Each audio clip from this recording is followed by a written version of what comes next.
दोस्तों, मेरे चैनल में आपका स्वागत है। दोस्तों, मैंने कई सारा वीडियो बनाया था जिसमें कि स्कूल से संबंधित मैंने कई सारे वीडियो को कवर किया था। उसमें टीसी से संबंधित था और कई लोगों ने कमेंट किया, मेल किया कि स्कूल यहाँ पर टीसी नहीं देता है, अगर फी बकाया है तो फिर मिसबिहेव करता है। तो इसी वजह से यहाँ पर हम अभी यहाँ बैठे हुए हैं, स्कूल कैंपस में हैं और सीनियर एडवोकेट के थ्रू पटना हाई कोर्ट में वो प्रैक्टिस करते हैं। उनके जो मदर फादर थे वह भी शिक्षक थे और उनका सपना था कि एक स्कूल का नींव डाला जाए।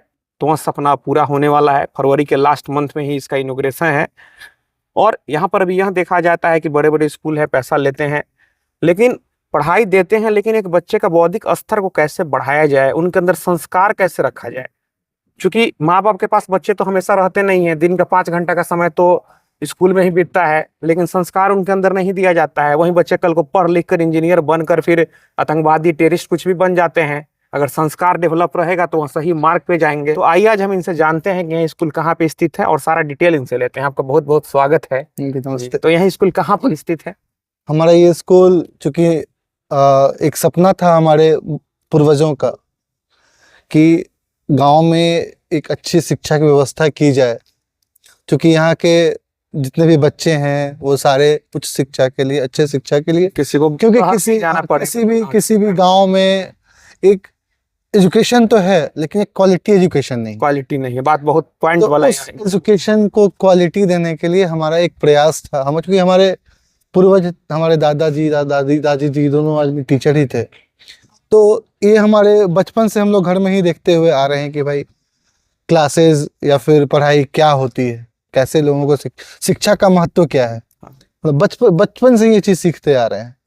और कहा भी गया है कि एक शिक्षित व्यक्ति होता है वो आदर्श समाज का निर्माण करता है। तो और शिक्षा जो होती है वो बेसिक लेवल, ग्रासरूट लेवल से बहुत अच्छी होनी चाहिए। हायर एजुकेशन भी आपका कहीं ना कहीं जो पिलर है वो आपका लोअर और प्राइमरी एजुकेशन ही है। हाँ।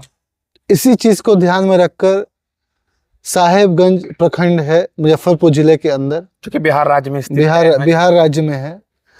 करनौल नीलकंठ जो साहेबगंज बाजार से 1 किलोमीटर की दूरी पे है, वहीं पे हमने एक स्कूल का हमारे द्वारा एक निर्माण किया गया है, जिसका उद्घाटन बहुत जल्दी और इस सेशन में एडमिशन भी स्टार्ट होगा और फरवरी 2025 से अच्छा यहाँ पे रजिस्ट्रेशन की प्रक्रिया शुरू की जाएगी। और सबसे बड़ी बात है कि इस एरिया में 15 से 20 किलोमीटर के रेंज में कोई भी इस एरिया में एफिलिएटेड स्कूल इस एरिया में, क्योंकि सीबीएसई का एक नॉर्म्स होता है कि भाई कैंपस इतना बड़ा होना चाहिए स्कूल का।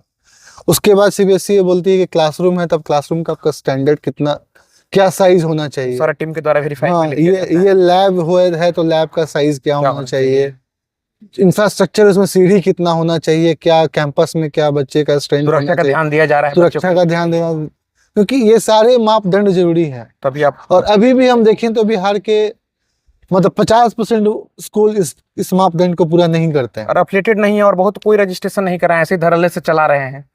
और हमारे स्कूल लाइसेंस स्कूल है और सीबीएसई का एफिलिएशन हम लोग, चूंकि हम लोग का यहाँ एडमिशन अभी क्लास 1 से 8 तक ही होगा, उसी को प्रमोट करके हम लोग आगे ले जाएंगे। इतना बड़ा कैंपस है। कैंपस कितने कट्ठे में है?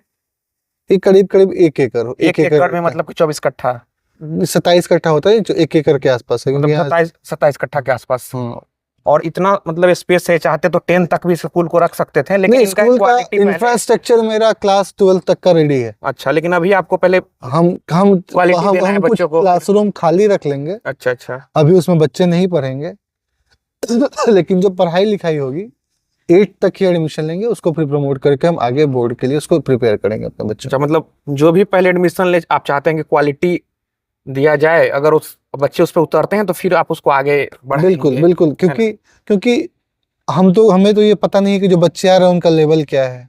हाँ, उनकी पढ़ाई आज तक प्राथमिक पढ़ाई किस एरिया इस तरह से हुई है। हाँ। तो उनको ट्रेंड करना, और हमारे यहाँ कमजोर बच्चों के लिए अलग से विशेष ध्यान भी दिया जाएगा।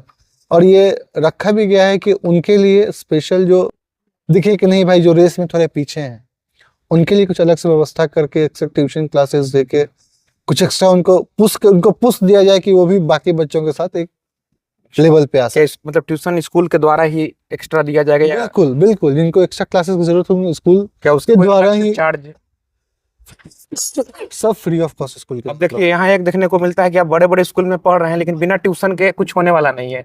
कारण है कि बस वे अपना फॉर्मेलिटी पूरा कर रहे हैं कि 5 घंटे बैठना है, फिर घर आना है, जाना है, CWHW देना है, लेकिन मेन बेस को वह नहीं पकड़ते हैं स्कूल वाले।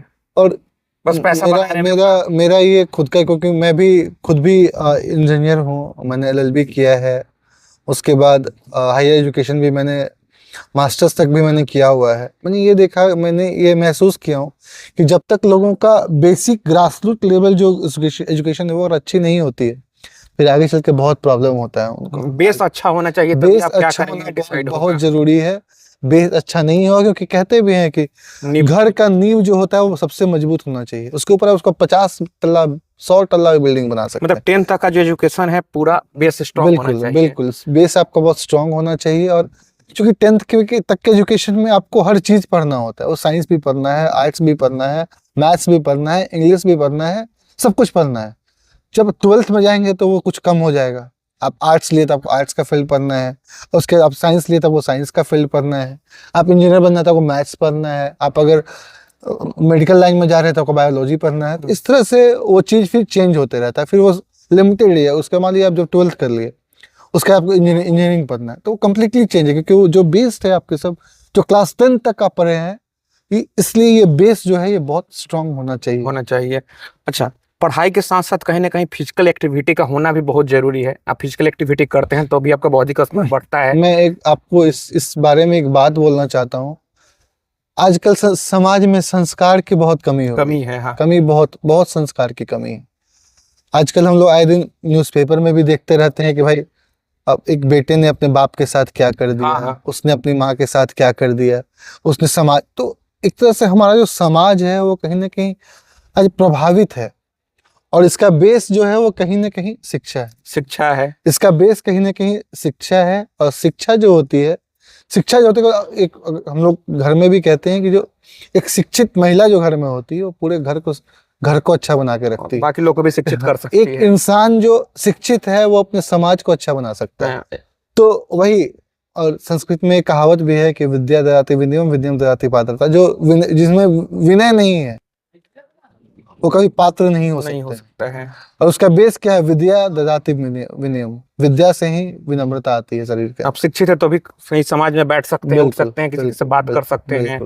और अगर आप सभ्य हैं, शिक्षित हैं, तो भी आप एक सभ्य समाज का निर्माण करेंगे। बिल्कुल। हमारा आपका जो गांव है, आपका प्रखंड है, जिला है, राज्य है, उसका क्या भविष्य होगा आपका शिक्षा ही डिसाइड करेगा। आप किसी भी लेवल पर जाएं तो अब हम एक पंचायती लेवल का बात करते हैं, आपको पार्लियामेंट तक है, लेकिन बेस किसी चीज का क्या है? ग्राम पंचायत।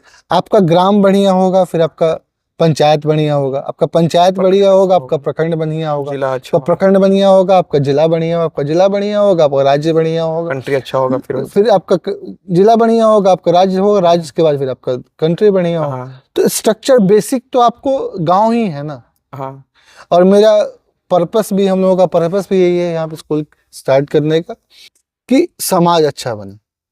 और देखिए यहाँ चाहते तो किसी शहर में भी स्कूल को एस्टेब्लिश कर सकते थे, लेकिन इन्होंने गांव को इसलिए चुना कि एक गांव को डेवलप करना चाहते हैं। गांव डेवलप होगा तो लोगों को शहर में जाने की जरूरत ही नहीं पड़ेगी। वहाँ फिर रहने का खर्च है। आप खुद सोचो कि अगर यहाँ से बच्चे अगर बाहर कहीं पढ़ने जाते हैं, क्योंकि जो भी बच्चे पढ़ने वाले हैं तो यहाँ उनको अवेलेबल नहीं है, वो तो यहाँ से पटना जाएंगे, राजधानी में जाएंगे, कुछ लोग यहाँ से मुजफ्फरपुर शहर में जाते हैं, खाने पीने का भी, वहाँ जाने के बाद रहने का खर्चा, खाने का, घर से बाहर रह रहे हैं, थोड़ा होम सिकनेस भी होता है, कमी, इसके बाद समय से सही से खाना नहीं मिल पाएगा, प्रभावित होता है वो।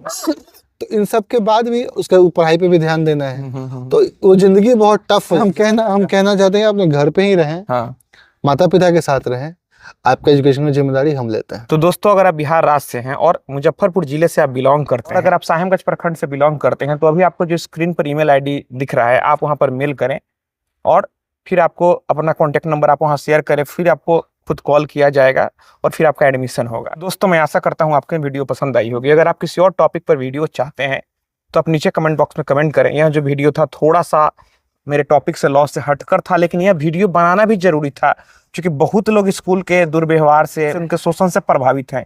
इस वजह से मुझे एक ऐसे स्कूल का चुनाव करना पड़ा, दिखाना पड़ा कि जो आस पड़ोस के लोग होंगे, गांव के लोग होंगे, इसका फ़ायदा उठाएंगे, क्योंकि कई लोगों को पता होता नहीं है कि कहाँ एडमिशन लेना है और लोग डेविएट हो जाते हैं।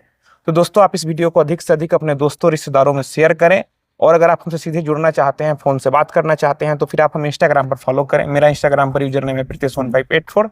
आप हमें फॉलो करें, मैसेज करें। तो दोस्तों, हम लोग मिलते हैं अगले वीडियो में एक नए टॉपिक के साथ।